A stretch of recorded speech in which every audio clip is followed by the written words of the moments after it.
बिहार और देश के तमाम लोग महामहिम राष्ट्रपति जी से हम लोग मांग करते हैं कि हिंदुस्तान में ईवीएम मशीन हटा के और बैलेट पेपर के जरिए चुनाव हो।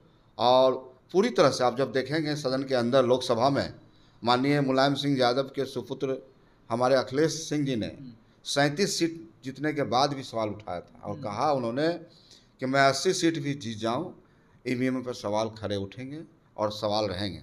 देखिए, लगातार जब आप देखेंगे तो देश की जो हालात है आज पूरी तरह से एक तरफ एक सोच और इसमें बड़े बड़े लोग जो हैं इसको मैनेज करने का काम कर रहे हैं। तो आज भी उसी प्रकार की आज ज़रूरतें हैं, फिर हम बैलेट की ओर चलें। चूँकि हमारा हिंदुस्तान में जो तरह तरह के बातें आ रही, कोई एक पॉलिटिकल लोगों का बयान नहीं है, तमाम पॉलिटिकल, कल पप्पू यादव भी इस बात को रखे हैं। तो तमाम लोग जब यह मांग कर रहे हैं तो देश के महामहिम राष्ट्रपति महोदय को, इलेक्शन कमीशन को इस पर संज्ञान लेना चाहिए। नमस्कार, स्वागत है आपका लाइव बिहार में। मैं हूं आपके साथ संजीव सिंह। देखिए, कल 2 राज्यों के चुनाव के नतीजे सामने आए हैं। एक राज्य में जहां कांग्रेस गठबंधन की जीत हुई, तो वहीं दूसरी तरफ अगर बात करें हरियाणा की, तो हरियाणा में बीजेपी ने बाजी मार ली है। लेकिन बड़ी बात यह है कि हरियाणा में लालू प्रसाद यादव के जो दामाद है चिरंजीवी राव, उन्होंने भी चुनाव लड़ा, लेकिन चुनाव वो हार गए 28,000 वोट से। इसी तमाम मुद्दे पर बातचीत करेंगे। हमारे साथ बातचीत करने के लिए आरजेडी से विधायक सह प्रधान महासचिव रणविजय साहू जी से बातचीत करते हैं। 2 राज्य के चुनाव के नतीजे आए हैं, कैसे देखते हैं? देखिए, आप हरियाणा में जब चुनाव की समीक्षा करेंगे तो बड़े बड़े विश्लेषक, बड़े बड़े चिंतक, बड़े बड़े विद्वान और किसान मजदूर तमाम लोग ऐसा अनुमान करते थे। जो परिस्थिति थी, वहाँ की परिस्थिति थी 10 वर्षों में, जिस प्रकार एनडीए की सरकार, भाजपा की सरकार ने वहाँ पूरी तरह से जनता के बीच में कोई काम नहीं किया, जनता के विश्वास को जीता नहीं, तो एक नकारात्मक माहौल था। लेकिन जिस प्रकार से जीत हुई है, आप जब देखेंगे पोस्टल बैलेट जब की काउंटिंग हुई तो लगातार यूपीए या कांग्रेस आगे बढ़ रही थी। और जैसी है आपको ईवीएम मशीन के द्वारा जो उसकी गिनती होती है तो लगातार हम पीछे चले गए। तो कहीं ना कहीं तो हम सवाल उठा ही रहे ना। लगातार हम बता रहे हैं कि यह हिंदुस्तान है, ये इंडिया है। आज भी हम लोग महागठबंधन के लोग मांग करते हैं इलेक्शन कमीशन से, बिहार और देश के तमाम लोग महामहिम राष्ट्रपति जी से हम लोग मांग करते हैं कि हिंदुस्तान में ईवीएम मशीन हटा के और बैलेट पेपर के जरिए चुनाव हो। और पूरी तरह से आप जब देखेंगे सदन के अंदर लोकसभा में माननीय मुलायम सिंह यादव के सुपुत्र हमारे अखिलेश सिंह जी ने 37 सीट जीतने के बाद भी सवाल उठाया था और कहा उन्होंने कि मैं 80 सीट भी जीत जाऊं, ईवीएम पर सवाल खड़े उठेंगे और सवाल रहेंगे। तो सवाल है जनता के द्वारा दिया गया मैंडेट। तो आज एक समीक्षा की ज़रूरत है, एक चिंता की ज़रूरत है इस देश के लिए, कि हिंदुस्तान के लिए। और सचमुच बिहार एक ऐसा स्टेट है जहाँ बड़े बड़े विद्वानों ने, बड़े बड़े ऋषि मुनियों ने, हमारे भगवान बुद्ध ने भी यही ज्ञान प्राप्त किया था। महात्मा गांधी भी इसी बिहार की वीर भूमि से स्वतंत्रता संग्राम की शुरुआत की थी। अंग्रेजों भारत छोड़ो का नारा दिया था। तो बिहार ने आने वाला 2025 में माननीय नेता प्रतिपक्ष श्री तेजस्वी प्रसाद यादव जी जिस प्रकार से बिहार में नौजवानों का, युवाओं का, किसानों का, बेरोजगारों का जो दिल जीतने का काम किया है, काम के बदौलत एक 34 साल के नौजवान ने एक लकीर खींची है। बिहार ही नहीं, देश के लोग उन पर गर्व करते हैं।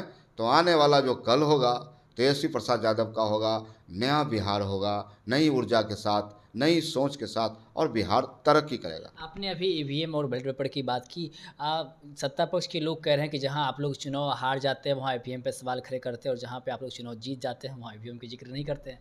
देखिए, लगातार जब आप देखेंगे तो देश की जो हालात है आज पूरी तरह से एक तरफ एक सोच और इसमें बड़े बड़े लोग जो हैं इसको मैनेज करने का काम कर रहे हैं।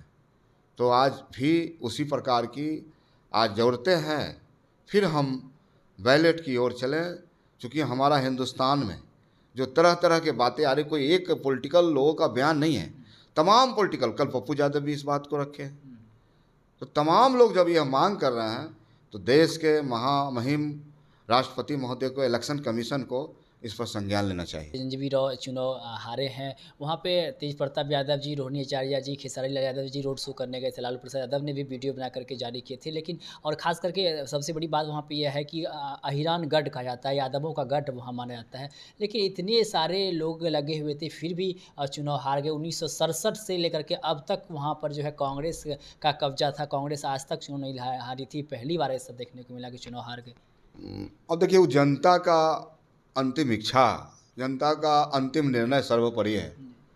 राव चिरंजीवी राव साहब हो या अन्य बड़े लोग भी हरियाणा में हारे हैं, तो हम समझते हैं कि कांग्रेस एक बड़ी पार्टी है, नेशनल पार्टी है।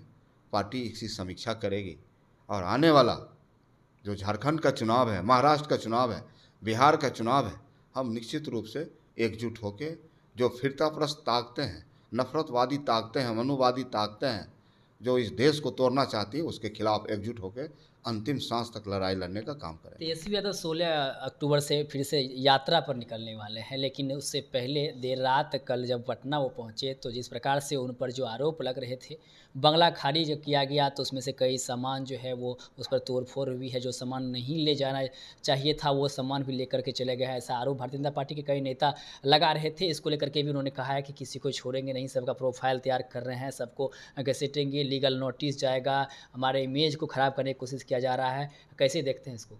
देखिए, पूरी तरह से एक नकारात्मक राजनीति है।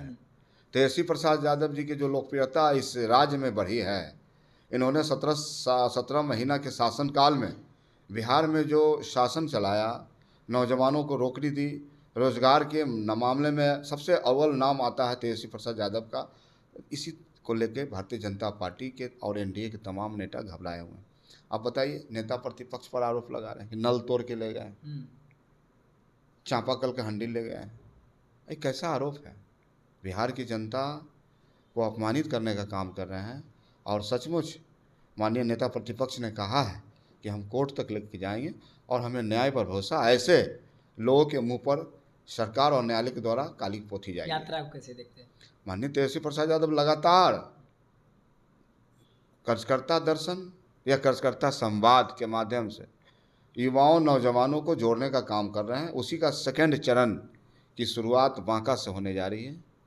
16 तारीख से इसकी शुरुआत होगी, 26 तारीख तक इसका समापन होगा और उसके बाद भी लगातार यह कार्यक्रम चलता रहेगा। बहुत बहुत धन्यवाद। तो हमारे साथ बातचीत करते हैं आरजेडी से प्रधान महासचिव रणवीर साहू जी। हमने इससे सवाल किए तेजस्वी यादव की यात्रा को लेकर के और जिस प्रकार से 5 देश रत्न मार्ग जो तेजस्वी यादव का आवास हुआ करता था, जिस तेजस्वी यादव ने खाली किया है, उसको लेकर के भी आरोप लगा रहे थे। कई ऐसे सामान हैं जिसकी चोरी की गई, मतलब वहाँ से उठा करके ले जाया गया। जो सामान नहीं ले जाना चाहिए था वो भी सामान ले गया, तोड़फोड़ भी हुई। इसको लेकर के भी हमने बातचीत की। साथ ही साथ हरियाणा और जम्मू कश्मीर में जो चुनाव के नतीजे आए हैं और चिरंजीवी राव की खास करके चर्चाएं खूब हो रही थी, उसको लेकर भी हमने बातचीत की। क्या कुछ कह रहे थे आप भी सुन रहे थे। आप भी अपनी राय प्रतिक्रिया कमेंट बॉक्स के माध्यम से दे सकते हैं। आप देखते हैं लाइव बिहार। बहुत बहुत धन्यवाद।